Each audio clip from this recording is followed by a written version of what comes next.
Hello everyone. आज की इस छोटी सी वीडियो में मैं आपको चैरियट कार्ड एक्सप्लेन करूंगी। आज हम जानेंगे कि चैरियट कार्ड जब भी किसी रीडिंग में आता है तो इसका क्या मतलब होता है। ठीक है, इसे मैं यहाँ रख देती हूँ। ये चैरियट कार्ड मेजर आर्काना का 8वां कार्ड होता है और इसका नंबर 7 होता है। ठीक है, ये मेजर आर्काना का 8वां कार्ड है और इसका नंबर 7 होता है। ये चैरियट का मतलब रथ होता है हिंदी में। ठीक है, अगर गीता के नज़र से देखा जाए, गीता की दृष्टि से देखा जाए तो चैरियट हम खुद हैं, वो रथ हमारे शरीर को कहा गया है। ठीक है, लेकिन यहाँ टैरो में मैं वैसे नहीं बताने वाली। ठीक है, तो ये जो चैरियट पे जो इंसान है, ये यहाँ दिख रहा है कि ये पूरी तरह से अपने प्रोटेक्टेड है, अपने कवच से। इसने पूरा कवच पहन रखा है तो ये पूरी तरह प्रोटेक्टेड है। ठीक है, अपने रथ का कंट्रोल, ये ड्राइविंग सीट पे है तो अपने रथ का कंट्रोल इसके हाथ में है। इसके रथ पे ये जो सारे सितारे दिख रहे हैं आपको, इससे पता चल रहा है कि पूरी यूनिवर्सल एनर्जीज इसके साथ हैं। द मैजिशियन कार्ड जो मैं पहले के वीडियोस में एक्सप्लेन कर चुकी हूँ, अगर आपने वो वीडियो देखा है तो मैजिशियन की पूरी एनर्जी इस चैरियट के पास है। ठीक है, इस चैरियट कार्ड में इस इंसान के पास है और ये बिल्कुल आगे बढ़ने के लिए इसके पास पूरी हिम्मत है, पूरी ताकत है, सारी यूनिवर्सल एनर्जीज इसके साथ हैं। यहाँ ये जो विंग्स दिख रहे हैं तो ये बता रहा है कि एंजल्स भी इसके साथ हैं और ये बिल्कुल रेडी है अपने उस लक्ष्य को पाने के लिए जहाँ तक ये पहुँचना चाहता है। और इसके अंदर वो सारी काबिलियत है कि वो जिस चीज़ को पाना चाहता है वहाँ तक वो पहुँच सके। ये दो जो एनिमल्स हैं, ये दो दिशाओं को रिप्रेजेंट करते हैं। ये और अगर गीता के अनुसार देखा जाए तो ये मन और बुद्धि हो सकते हैं। तो इसका मन और इसकी बुद्धि सब इसके कंट्रोल में है, बिल्कुल अलाइंड है, जिसकी वजह से ये जो भी पाना चाहता है ये वो पा सकता है।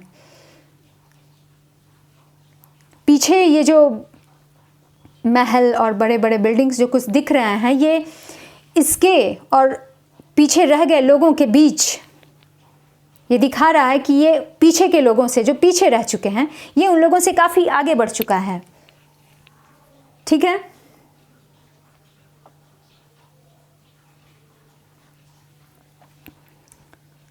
और ये जहाँ तक भी पहुँचना चाहता है ये बिल्कुल पहुँच के रहेगा।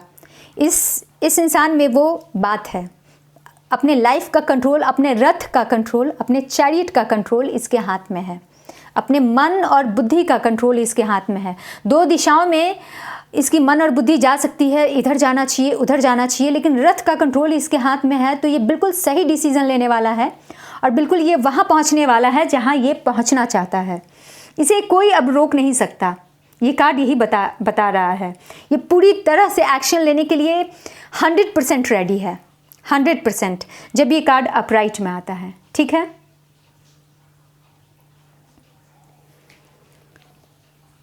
और जब ये कार्ड रिवर्स में आता है, ठीक है, तो फिर ये होता है कि ये इंसान बिल्कुल स्टक है।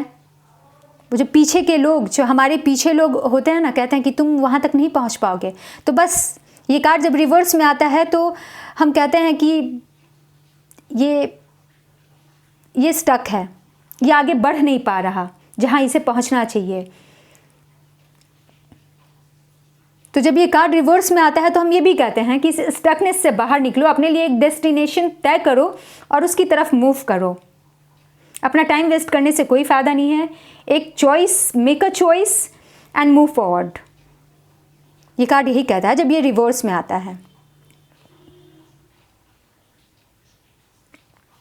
तो यस, ये बहुत छोटी सी एक्सप्लेनेशन थी द चैरियट कार्ड की।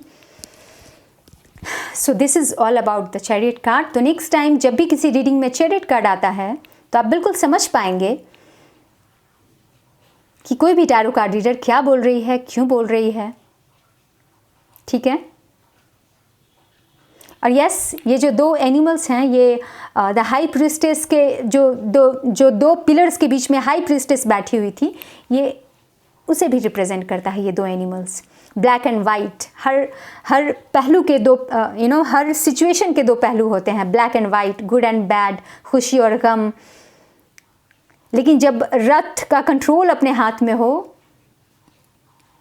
तो फिर इंसान सही फैसला लेता है और वो आगे ही बढ़ता जाता है। ये चैरियट कार्ड यही बताता है कि ये पूरी तरह अपने कंट्रोल में है, बिल्कुल सही, 100% सही फैसला लेने के लिए, और ये जहाँ पहुँचना चाहता है वहाँ ये पहुँच के रहेगा, क्योंकि इसके पास मैजिशियन की भी एनर्जी है। सारे स्टार्स अलाइंड हैं, सारे स्टार्स, सारी यूनिवर्सल एनर्जीज इसके साथ है।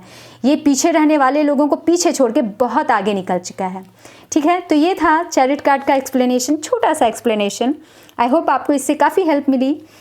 फिर मैं नेक्स्ट वीडियो में स्ट्रेंथ कार्ड के एक्सप्लेनेशन के साथ वापस मिलती हूँ। तब तक अपना ख्याल रखिएगा, हमेशा मुस्कुराते रहिएगा। Bye bye.